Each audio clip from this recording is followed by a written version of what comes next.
विद्यार्थियों नमस्कार। आज हम बीए पार्ट फर्स्ट का फर्स्ट पेपर समाजशास्त्र का परिचय में हम पिछली कक्षा में समाजशास्त्र की विषय सामग्री या विषय वस्तु के बारे में पढ़ चुके हैं। आज हम समाजशास्त्र की विषय क्षेत्र के बारे में चर्चा करेंगे आज के इस वीडियो में।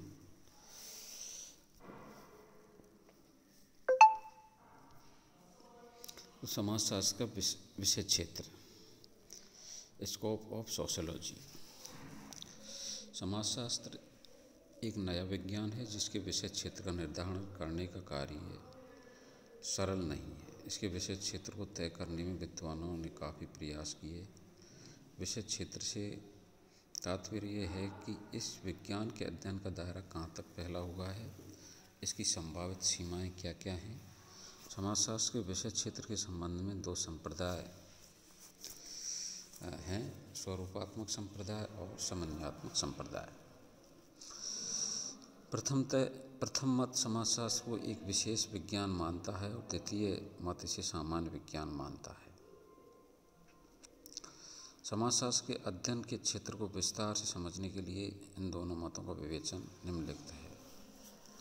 समाजशास्त्र के विषय क्षेत्र के संप्रदाय एवं वैज्ञानिक। स्वरूपात्मक संप्रदाय, दो संप्रदाय हैं, स्वरूपात्मक संप्रदाय और समन्वयात्मक संप्रदाय। स्वरूपात्मक संप्रदाय से संबंधित जो विद्वान हैं जार्समेल, टॉनिज, वान बीच, वीरकांत और मैक्स वेबर। और समन्वयात्मक संप्रदाय से हाबाहुस, दुर्खीम, सोरोकिन। अब हम देखते हैं स्वरूपात्मक संप्रदाय समाजशास्त्र के विषय क्षेत्र किसको मानता है। इस संप्रदाय के प्रमुख प्रवर्तक जार्समेल और टॉनिज माने जाते हैं। सोरोकिन के अनुसार इस संप्रदाय के सिद्धांत इसके प्रमुख लेखकों के कार्यों में दिए गए हैं। ये प्रमुख प्रतिनिधि लेखक टॉनिज, शमेल, वानवीज, स्टिमलर, रिचर्ड, वीरकांत, रास, पार्क, बर्गस हैं। यहाँ पर इस संप्रदाय कुछ समाजशास्त्रीय विचारों को प्रस्तुत किया जा रहा है। जार्समेल के विचार, व्यूज ऑफ जॉर्ज शमेल। जर्मन समाजशास्त्री जॉर्ज शमेल समाजशास्त्र को विशिष्ट सामाजिक विज्ञान बनाना चाहते थे। आपने देखा है कि समाज के सभी क्षेत्रों का अध्ययन कोई न कोई सामाजिक विज्ञान करता है। उन्होंने सामाजिक घटनाओं के अध्ययन के क्षेत्रों को दो प्रकारों में बांटा। पहला सामाजिक संबंधों की अंतर्वस्तु और दूसरा सामाजिक संबंधों का स्वरूप। सामाजिक संबंधों की अंतर्वस्तु अर्थात कंटेंट का तो कोई ऐसा पक्ष नहीं बचा जिसका अध्ययन कोई न कोई सामाजिक विज्ञान नहीं करता, लेकिन सामाजिक संबंधों के स्वरूपों का क्षेत्र ऐसा था जिसका कोई भी अन्य विज्ञान अध्ययन नहीं कर रहा था। इस क्षेत्र को जार्समेल ने समाजशास्त्र के अध्ययन का क्षेत्र चुना। इस प्रकार आपने सामाजिक संबंधों के स्वरूप को समाजशास्त्र के अध्ययन का क्षेत्र निश्चित किया। शमेल ने कहा है कि सभी भौतिक और अभौतिक वस्तुओं के दो पक्ष होते हैं, स्वरूप एवं अंतर्वस्तु। स्वरूप बाहरी पक्ष है, अंतर्वस्तु आंतरिक पक्ष है। आपने कहा कि जिस प्रकार रेखा गणित प्राकृतिक विज्ञानों में वस्तुओं के बाहरी पक्ष अर्थात स्वरूपों का अध्ययन करता है, उसी प्रकार समाजशास्त्र सामाजिक संबंधों के बाहरी पक्ष अर्थात स्वरूपों का अध्ययन करता है।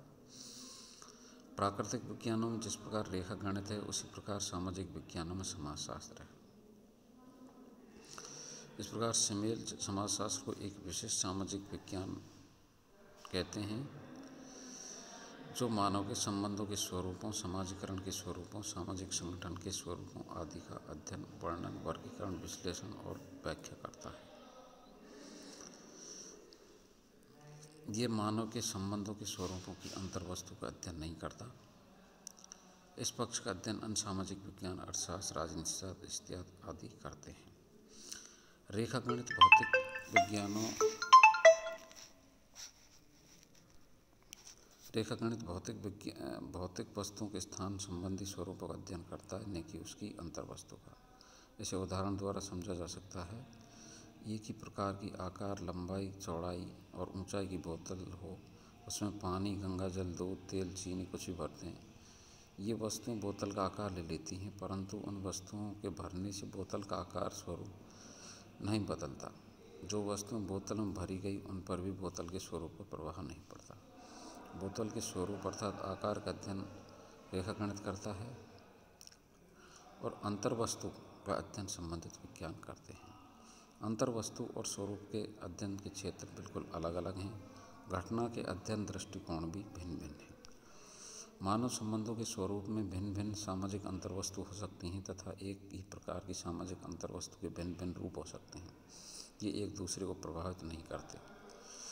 शमेल ने सामाजिक संबंधों के विभिन्न स्वरूपों का वर्णन किया। प्रभुत्व, अधीनता, प्रतिस्पर्धा, अनुकरण, श्रम का विभाजन आदि सामाजिक संबंधों के स्वरूप के कुछ उदाहरण हैं, जो विभिन्न अंतर्वस्तु वाले होते हैं। ये अंतर्वस्तु धार्मिक मठ, आर्थिक केंद्र, राजनीतिक दल हो सकते हैं। इन विभिन्न अंतर्वस्तु का अध्ययन धर्मशास्त्र, अर्थशास्त्र और राजनीति विज्ञान के क्षेत्र में आता है। समाजशास्त्र का अध्ययन का क्षेत्र सामाजिक संबंधों के विभिन्न स्वरूपों तक सीमित है। समाजशास्त्र अंतर्वस्तु का अध्ययन नहीं करता। शमेल ने समाजशास्त्र को एक विशिष्ट विज्ञान बताते हुए कहा कि इसके अध्ययन का क्षेत्र सामाजिक संबंधों के स्वरूपों का वर्णन, वर्गीकरण, विश्लेषण और व्याख्या करना है। सामाजिक विज्ञान में ऐसे विशिष्ट विज्ञान की आवश्यकता भी है जो संबंधों के स्वरूपों का अध्ययन करे। टॉनीज के विचार। आपने शुद्ध अथवा स्वरूपात्मक संप्रदाय की रूपरेखा दी है। उन्होंने स्वरूपात्मक संप्रदाय की प्रमुख विशेषताओं का वर्णन किया, सामाजिक संबंधों के मौलिक स्वरूपों के तथ्यों तथा जानकारी का विश्लेषण किया। टॉनीज ने समाज तथा सामाजिक संबंधों के दो मौलिक रूप बताए, समुदाय और समाज। जेमिन्सेफ्ट और गेशेल्सेफ्ट। समुदाय व्यक्तियों का संघ है। इनकी एकता रक्त संबंध की प्राकृतिक शक्ति से पैदा होती है। इनमें जैविक इच्छा होती है। यहाँ पर कोई व्यक्तिगत इच्छा नहीं होती, ये प्रकृति का परिणाम है।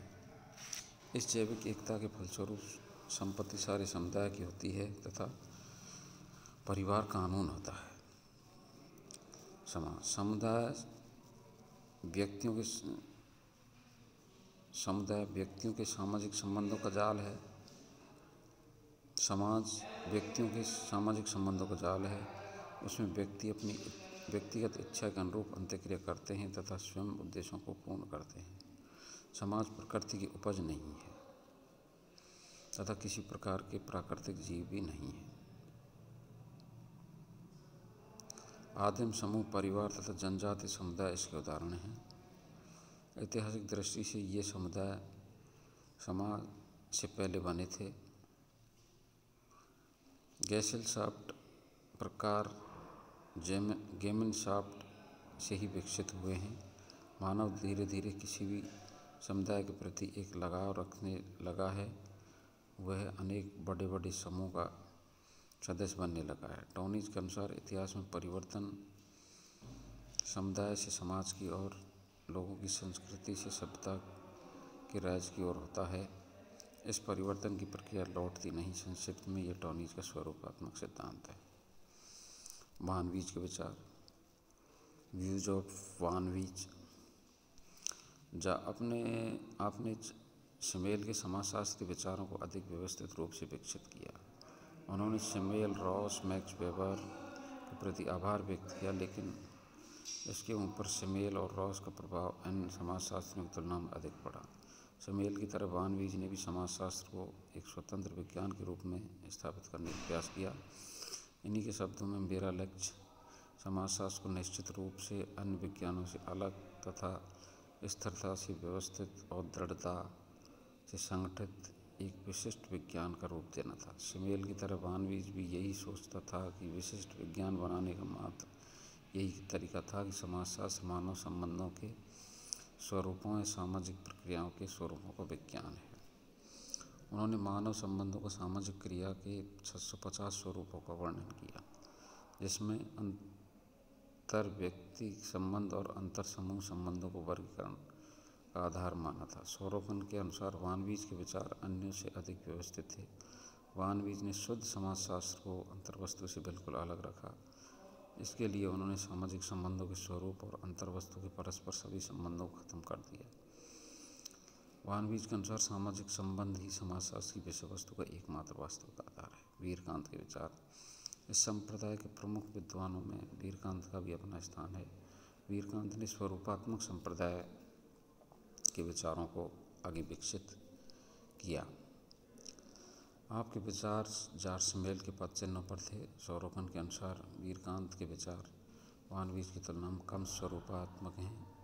वीरकांत ने समाजशास्त्र के विषय क्षेत्र को स्पष्ट और सुनिश्चित करने का प्रयास किया। इनके अनुसार समाजशास्त्र एक विशिष्ट विज्ञान है जो मानसिक संबंधों के स्वरूपों का अध्ययन करता है। उन्होंने यश, स्नेह, प्रेम, लज्जा, सम्मान, समर्पण, घृणा, संघर्ष, सहयोग आदि को सामाजिक संबंधों का आधार बताया।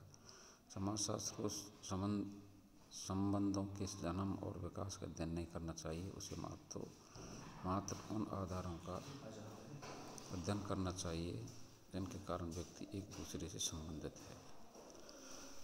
वीरकांत के अनुसार समाजशास्त्र उन सामाजिक संबंधों के अंकीय स्वरूपों का अध्ययन है जो मानव को एक दूसरे से बांधते हैं। समाजशास्त्र इसलिए एक विशिष्ट विज्ञान है क्योंकि यह मानसिक संबंधों के स्वरूपों का अध्ययन करता है जो व्यक्ति को परस्पर बांधते हैं। समाजशास्त्र का विषय क्षेत्र मानसिक संबंधों के स्वरूपों के अध्ययन तक सीमित है। मैक्स वेबर समाजशास्त्र का विषय क्षेत्र सामाजिक क्रिया मानते हैं। उन्होंने ये मत समाजशास्त्र की परिभाषा में व्यक्त किया। वेबर के अनुसार समाजशास्त्र वह विज्ञान है जो सामाजिक क्रियाओं का व्याख्यात्मक ज्ञान कराने का प्रयास करता है। मैक्स वेबर ने सामाजिक क्रियाओं की दो प्रमुख विशेषताओं को उल्लेख किया। सामाजिक क्रियाएं अर्थपूर्ण होनी चाहिए, ये व्यवहारों से प्रभावित होनी चाहिए। वेबर ने कहा कि समाजशास्त्र में सभी प्रकार के सामाजिक संबंधों का अध्ययन नहीं किया जाना चाहिए। समाजशास्त्र का विषय क्षेत्र स्पष्ट और सीमित होना चाहिए। समाजशास्त्र के विषय क्षेत्र को विशिष्ट करने के लिए उनका कहना है कि समाजशास्त्र में केवल सामाजिक क्रियाओं का अध्ययन होना चाहिए। आपने सामाजिक क्रियाओं का अर्थ स्पष्ट करते हुए लिखा है कि वे व्यवहार जो दूसरे व्यक्तियों के व्यवहारों पर प्रभाव डालते हैं तथा किसी न किसी उद्देश्य की पूर्ति करते हैं, सामाजिक क्रिया है। आपके अनुसार समाजशास्त्र का विषय क्षेत्र सामाजिक व्यवहारों का अवलोकन करना, विश्लेषण करना, व्याख्या करना, इन तर्क तथा अनुभव से संबंधित सिद्धांतों का निर्माण करना है।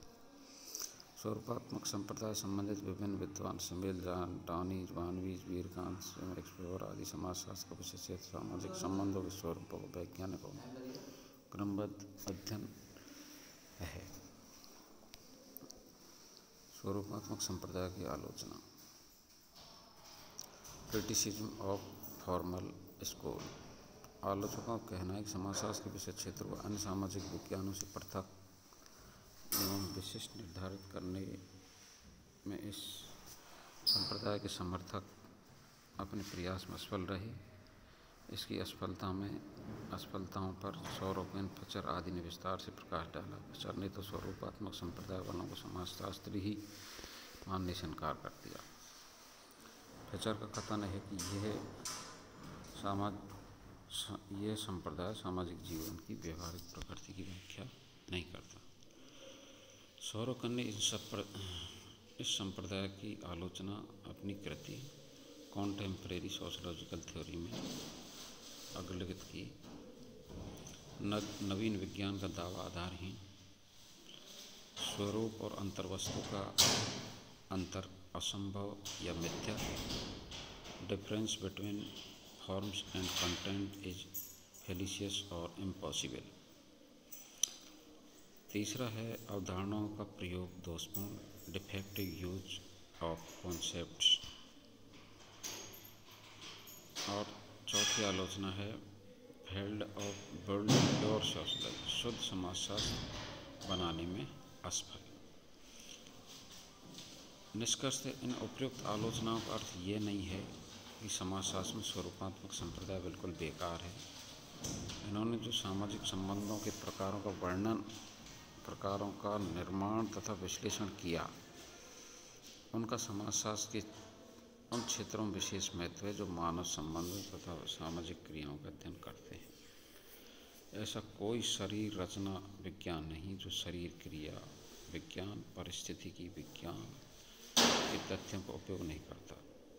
हमें ऐसे मनोविज्ञान की कल्पना भी नहीं कर सकते जो जीव विज्ञान, शरीर रचना, शरीर क्रिया विज्ञान के तथ्यों के बिना हो। अर्थशास्त्र या राजनीति शास्त्र में कोई भी ऐसी पुस्तक या निबंध नहीं है जिनमें मनोवैज्ञानिक, जीव विज्ञान, इतिहास, जनसांख्यिकी, नीति शास्त्र, यहाँ तक कि दर्शन शास्त्र की जानकारी का उपयोग नहीं किया गया हो। विज्ञान की स्वतंत्रता और विशिष्टता एक दूसरे विज्ञान की जानकारी से अलग रहने से नहीं बल्कि अध्ययन के दृष्टिकोण, उपागम, घटना के पक्ष, विश्लेषण पद्धति आदि से बनती है। तो इस प्रकार विद्यार्थियों, आज का टॉपिक हमारा समाजशास्त्र का विषय क्षेत्र का एक संप्रदाय, स्वरूपात्मक संप्रदाय के ऊपर रहा। कल के वीडियो में हम इसका दूसरा जो संप्रदाय है, स्वरूपात्मक संप्रदाय की चर्चा करेंगे। आज के लिए इतना ही। नमस्कार। ओके।